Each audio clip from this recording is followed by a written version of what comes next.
They just mad because they can't go get them one, y'all. That's all. That's all that is. They mad because they ain't got 45 grand sitting somewhere. They can just go grab it and buy a machine with it.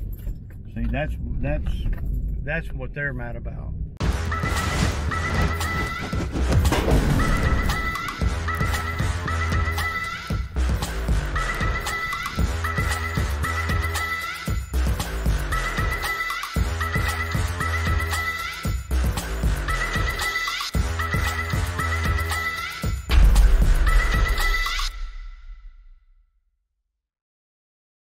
Okay, y'all, Sunday morning, man. I got to go to Home Depot. I'm going to do something a little bit different on that, the Power Rake. So last week I ordered those rubber pieces for the Power Rake. And they weren't that expensive. They were only like, I don't know, 50 or 60 bucks each. Something, I think it's $100, you know. But I was able to, you know, well, they came in, and I was looking at it this morning, and the way those things are built, and I'll show y'all in the video when I get ready to do that. I might try to do that this afternoon. Let me see what all I got to get into today. But they got holes in, you know, prefab holes in the rubber pieces, and what's happened with the old one is that, well, it ripped. You know, it starts ripping around the holes.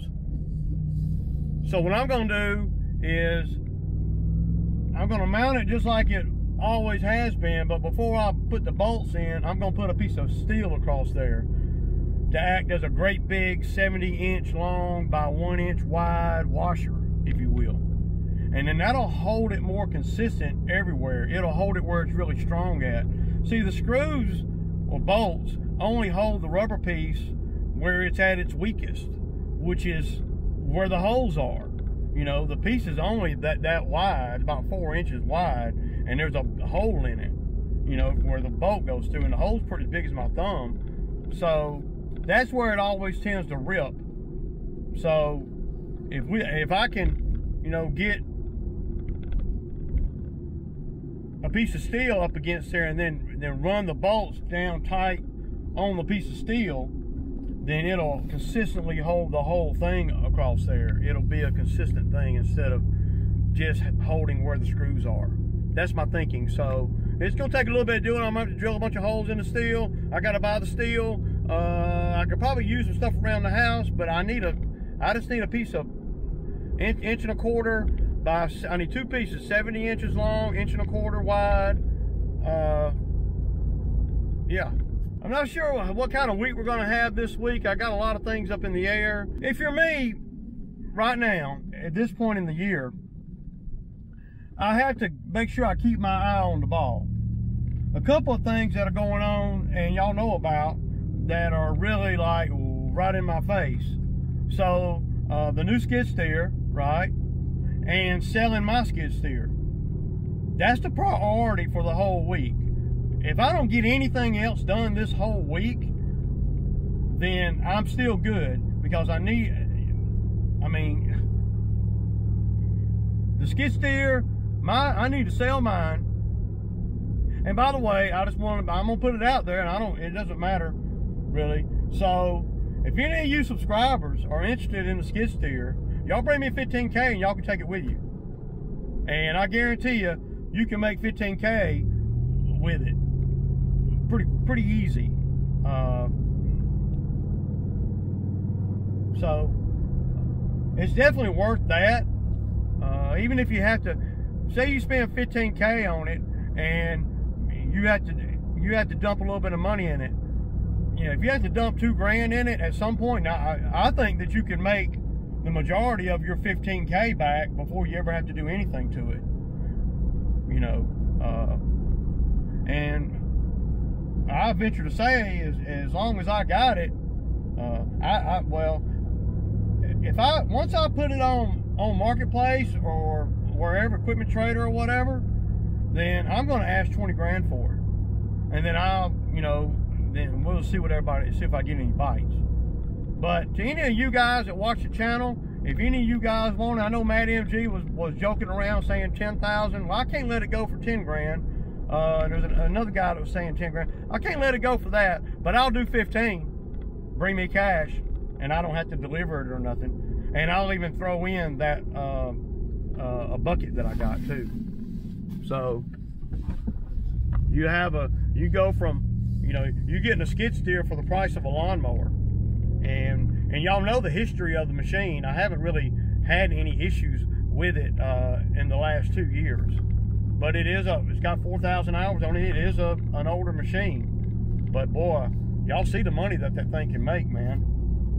You know, at the end of the day, when I bought the machine, it had 3,000 hours on it.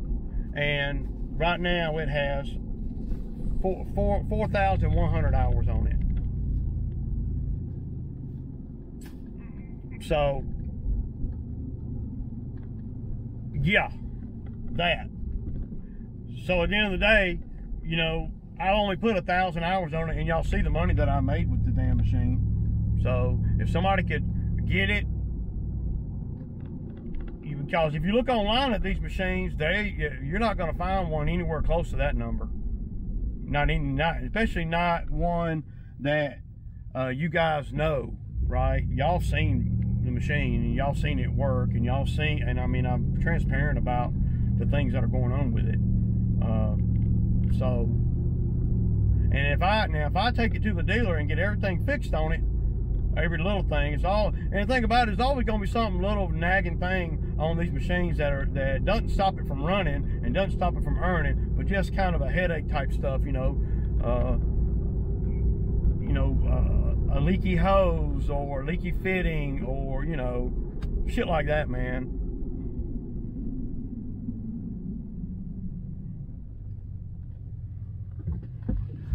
Other than that, I mean, I don't really even have to have a new skid steer right now. I'm gonna go on and get it because of the availability and everything.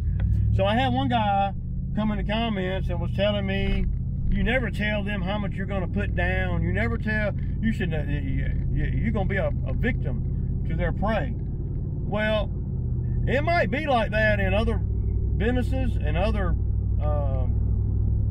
industries. I think he's coming from a real estate point of view. And at the end of the day, well, these machines are, well, they're hard to come by, number one. So that gives you less negotiating power if you're me. I'm just saying, it does. And the machines pretty much go for what they go for. You know, they were going to give me a regular bucket, and it was going to be, you know, like 83,000, and that included tax and just a regular bucket. Well, I told him I wanted to stay around 80, you know, not more than 80, but I wanted an HD bucket. And this is conversations we had before y'all heard the conversation the other day. Keep in mind, I've been talking to this dude for 3 weeks. Email, phone, text, everything. So, you know, the conversation y'all heard is just what I showed for the video to show y'all guys that I was fixing to get one, right?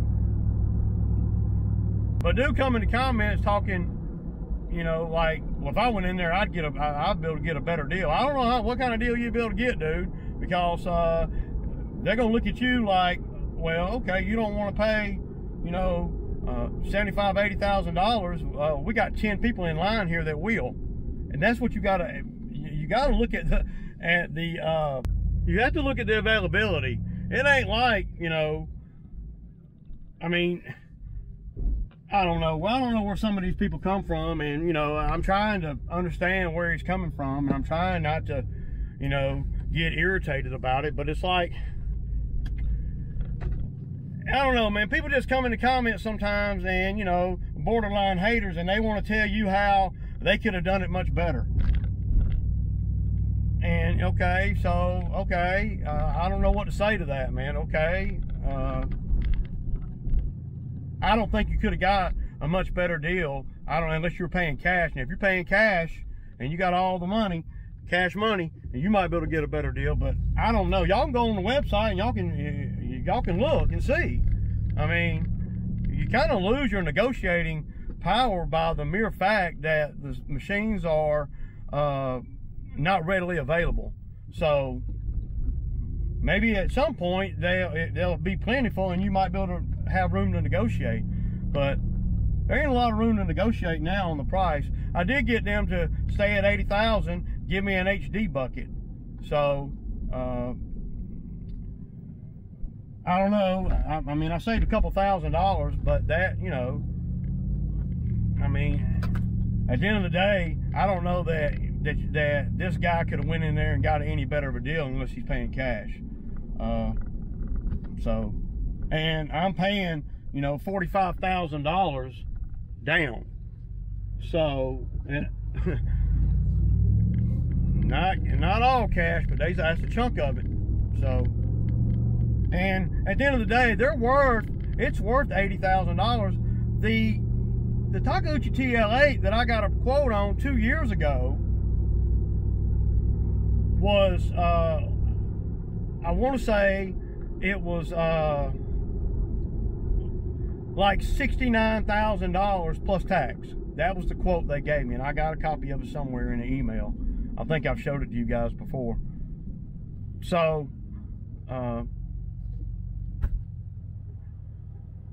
I mean, by the time you add tax and all on to 69,000 or whatever, you eating the hell out of 80. You might not be quite at 80, but they ain't giving you no bucket either, no brand new HD bucket. So by the time you throw, if you at 69,000, and then you're gonna add a $2,500 HD bucket and tax, you're gonna be at 80, dude. To me, you're gonna be really close to 80.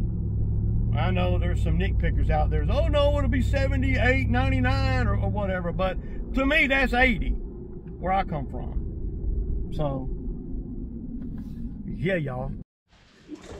All right, y'all. So I'm in the shop. I'm gonna be putting this piece of steel, putting this rubber on, and then this piece of steel, I'm gonna have to mark it. I'm gonna have to put it up on the table so I can mark where the holes go on the steel.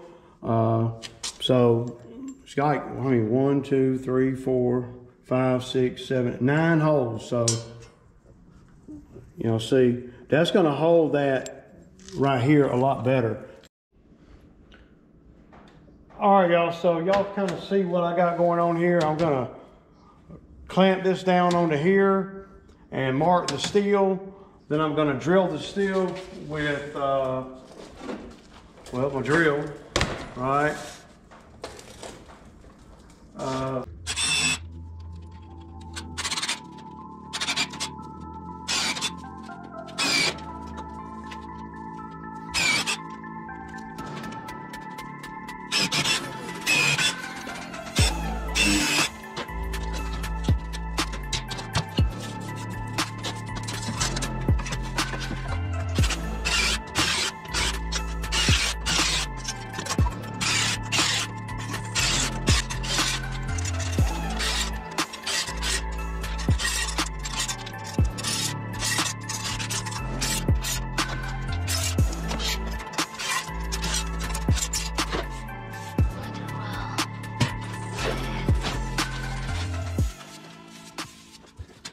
A couple things on this thing that doesn't make sense to me, and I'm gonna try to show y'all, just making content, man. So this flap hangs from where all those bolts are, but you see on the very end of the flap, there's no screw hole, and there's no hole on this either. I mean, you're talking about probably 4 or 5 inches of just flappy rubber hanging off the edge. And if something gets hung on that, on this flappy piece right here, it can rip it. And I think that's what's happened. This is a terrible design. They should have a hole right here too, on the very, they should have a hole right here too on the very end of this metal, and a hole on the very end of this, just to grab the end so it doesn't fold up. Because this thing grabs big rocks, sticks, roots, all kinds of stuff. And, you know, I just don't understand that, man. Because the last hole's right there. But this keeps on going all the way to the edge. And you're just asking for problems if you don't put nothing on the edge. We're gonna get this on here, and I got some other ideas too about this stupid, the way this hose configuration is and everything. I got an idea that I came up with after looking at that. Y'all see that block plate right there where the hoses are going through that? What does that look like to y'all? You'll see it where the hoses are going through it. You know what it looks like to me? It looks like a door handle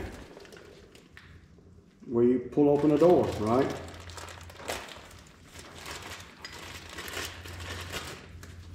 What I got. So we're gonna mount this. I got two of these, $4.50 each. They want $175 for that plus shipping.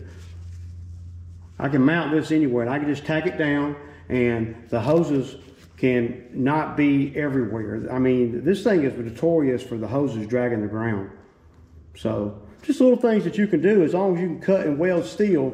Now I'm not going to screw it to the thing. I'm just gonna tack weld it down somewhere on top here. I'm not sure exactly where. I have to lay it all out. But the first thing I'm gonna do is going to get this rubber piece in and get this piece of steel. I'm gonna get this piece of steel right here cut to 70 inches.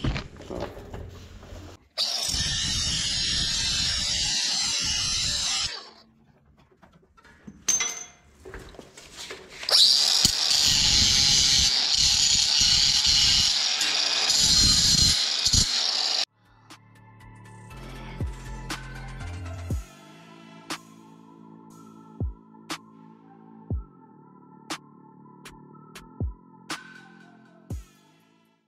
Y'all see, I got it on there. And see, this thing right here, it's made to adjust. Now, the practicality of adjusting this piece of rubber out on a job, that's ridiculous, man. That ain't happening. So, if I put it all the way down, that's not gonna let anything get through there. So y'all see what it is. I'm gonna tighten it all up. I like it like that for now. All right, so y'all see it. Y'all gotta admit, that right there is gonna hold it a lot better than just these. Okay, y'all, so y'all see what's up. I got all that done, you know, on the power rake. I'm not gonna do the backside today. I mean, I just don't feel like it, man. I might do it later today, but I don't know if I'll do a video on the back one, because I don't have to be all behind it and everything, and I don't, you know, but I think that's going to work really good. So sometimes you got to use your head to make something that's good, but make it even better, right? So I had a couple comments, you know, talking about, you know, the move I'm making with buying the other machine, the Kubota. A couple guys coming in and said, man, that's a terrible move. That's a bad move. But look, they say these things, right, but they don't say why. So for all the brainiacs that are telling me it's a bad move, please tell me why you think that. Saying just because, well, that's kiddie. If you got an opinion, tell me how you came to that opinion. How did you form that opinion? How did you come to that? I mean, if you're gonna come in the comments saying things like that, be prepared to back it up a little bit, at least with some good dialogue. And maybe I can learn something, man. I'm always trying to learn. Always. So, school me, if you can. So, yeah. And you don't want to set a comment, not me. You know, I haven't, you know, I'm just telling you what I'm going to do. And it doesn't really matter what you think. I'm going to do what I think I need to do no matter what. And if it's a bad move, well, I'll pay the piper. I have made bad moves before, but not normally. It ain't something normal, because my will and tenacity will overcome a lot of the little mistakes that I may make. So, yeah. I hadn't really seen none of the regular haters in there since I mentioned me buying another machine. I'm curious to know what they would say, because, you know, I pretty much explained the whole state of the business and the whole process of thinking behind why I went on and did it. And if you didn't catch all that, you can rewatch the video. You'll see a lot of the stuff that I'm talking about in the truck about why I decided to do it now. Well, that's the state of the business right now, and if I wait another year, then what? Well, number one, I don't know what the economic atmosphere is going to be like. I'm not going to know. I don't know a lot. There's a lot of things I don't know. Right now, I know that I don't have to buy a lawnmower next year, and I know that I could probably get away without buying a truck next year. So, since I know all that, why not? Oh, I know what you would do. You would wait until you need a truck, a lawnmower, a washer, a dryer, or a refrigerator, and all that, and then that's when you would decide to make that move. Make that move when you plan it out, man. If you ain't no planner, you can't hang with me, man. I know a lot of these haters think they're deep-seated planners and they know everything and they can do everything better than us, and you know, I don't know, man. I just know I'm getting a new skid steer next week, and I know my payment is going to be something that I can manage pretty easy. So that's all I know, y'all. And as far as all the hate goes with it, well, that's okay. I mean, you know, they just mad because they can't go get them one, y'all. That's all. That's all that is. They mad because they ain't got 45 grand sitting somewhere they can just go grab it and buy a machine with it. See, that's what they're mad about. That I make this shit look easy, man. Deuces!